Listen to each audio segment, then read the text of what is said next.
Matthieu chapitre 24 dans la Bible du Semeur. Là-dessus, Jésus quitta la cour du temple. Tandis qu'il s'éloignait, ses disciples s'approchèrent pour lui faire remarquer l'architecture du temple. Alors il leur dit : « Oui, regardez bien tout cela. Vraiment, je vous l'assure, tout sera démoli. Il ne restera pas une pierre sur une autre. » Comme il était assis sur le mont des Oliviers, ses disciples s'approchèrent, le prirent à part et lui demandèrent : « Dis-nous quand cela se produira, et quel signe annoncera ta venue et la fin du monde ?» Jésus leur répondit : « Faites attention que personne ne vous induise en erreur. Car plusieurs viendront sous mon nom en disant « Je suis le Messie », et ils tromperont beaucoup de gens. Vous entendrez parler de guerre et de menaces de guerre. Attention, ne vous laissez pas troubler par ces nouvelles, car cela doit arriver, mais ce ne sera pas encore la fin. En effet, on verra se dresser une nation contre une nation, un royaume contre un autre. Il y aura des famines et des tremblements de terre en divers lieux. Mais ce ne seront que les premières douleurs de l'enfantement. Alors on vous persécutera, et l'on vous mettra à mort. Toutes ces nations vous haïront à cause de moi. À cause de cela, beaucoup abandonneront la foi, ils se trahiront et se haïront les uns les autres. De nombreux faux prophètes surgiront et ils tromperont beaucoup de gens. Parce que le mal ne cessera de croître, l'amour du plus grand nombre se refroidira. Mais celui qui tiendra bon jusqu'au bout sera sauvé. Cette bonne nouvelle du règne de Dieu sera proclamée dans le monde entier pour que tous les peuples en entendent le témoignage. Alors seulement viendra la fin. Quand donc vous verrez l'abominable profanation annoncée par le prophète Daniel s'établir dans le lieu saint, que celui qui lit comprenne, alors que ceux qui sont en Judée s'enfuient dans les montagnes. Si quelqu'un est sur son toit en terrasse, qu'il ne rentre pas dans sa maison pour emporter les biens qui s'y trouvent. Que celui qui sera dans les champs ne retourne pas chez lui pour aller chercher son manteau. Malheur en ces jours-là aux femmes enceintes et à celles qui allaitent. Priez pour que votre fuite n'ait pas lieu en hiver ni un jour de sabbat, car à ce moment-là, la détresse sera plus terrible que tout ce qu'on a connu depuis le commencement du monde, et jamais plus on ne verra pareille souffrance.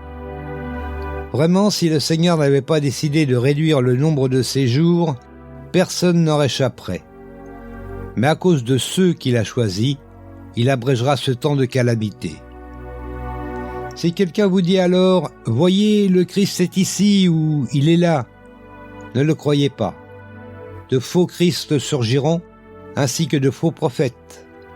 Ils produiront des signes extraordinaires et des prodiges au point de tromper, si c'était possible, ceux que Dieu a choisis. Voilà, je vous ai prévenu. Si l'on vous dit « Regardez, il est dans le désert », n'y allez pas. Si l'on prétend « Il se cache en quelque endroit secret », n'en croyez rien. En effet, quand le Fils de l'homme viendra, ce sera comme l'éclair qui jaillit au levant et illumine tout jusqu'au couchant. Où que soit le cadavre, là s'assembleront les vautours. Immédiatement après ces jours de détresse, le soleil s'obscurcira, la lune perdra sa clarté, les étoiles tomberont du ciel, les puissances célestes seront ébranlées. C'est alors que le Fils de l'homme apparaîtra dans le ciel. Alors tous les peuples de la terre se lamenteront et ils verront le Fils de l'homme venir sur les nuées du ciel avec beaucoup de puissance et de gloire. Il enverra ses anges rassemblés au son des trompettes éclatantes, ses élus des quatre coins du monde, d'un bout à l'autre de l'univers. Que l'exemple du figuier vous serve d'enseignement. Quand ses rameaux deviennent tendres et que les feuilles poussent, vous savez que l'été est proche. De même, quand vous verrez tous ces événements, sachez que le Fils de l'homme est proche, comme aux portes de la ville.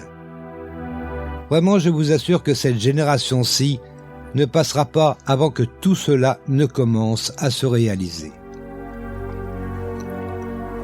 Le ciel et la terre passeront, mais mes paroles ne passeront jamais. Quant au jour et à l'heure où cela se produira, personne ne les connaît, ni les anges du ciel, ni même le Fils. Personne, sauf le Père et lui seul. Lors de la venue du Fils de l'homme, les choses se passeront comme au temps de Noé. En effet, à l'époque qui précéda le déluge, les gens étaient occupés à manger et à boire, à se marier et à marier leurs enfants, jusqu'au jour où Noé entra dans le bateau. Ils ne se doutèrent de rien, jusqu'à ce que vienne le déluge qui les emporta tous. Ce sera la même chose lorsque le Fils de l'homme viendra. Alors, 2 ouvriers travailleront côte à côte dans un champ, l'un sera emmené, l'autre laissé.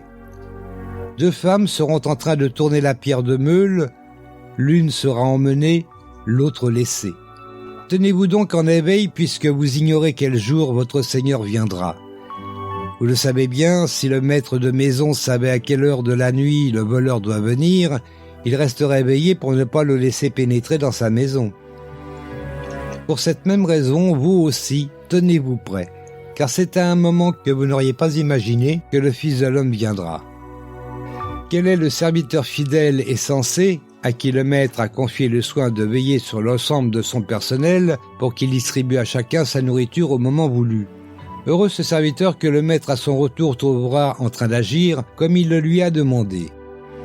Vraiment, je vous l'assure, son maître lui confiera l'administration de tout ce qu'il possède. Mais si c'est un mauvais serviteur qui se dit « mon maître n'est pas près de rentrer » et se met à maltraiter ses compagnons de service, à manger et à boire avec les ivrognes, son maître arrivera un jour où il ne s'y attendra pas et à un moment qu'il ne connaît pas. Alors le maître le punira très sévèrement et le traitera comme on traite les hypocrites. C'est là qu'il y aura des pleurs et d'amers regrets.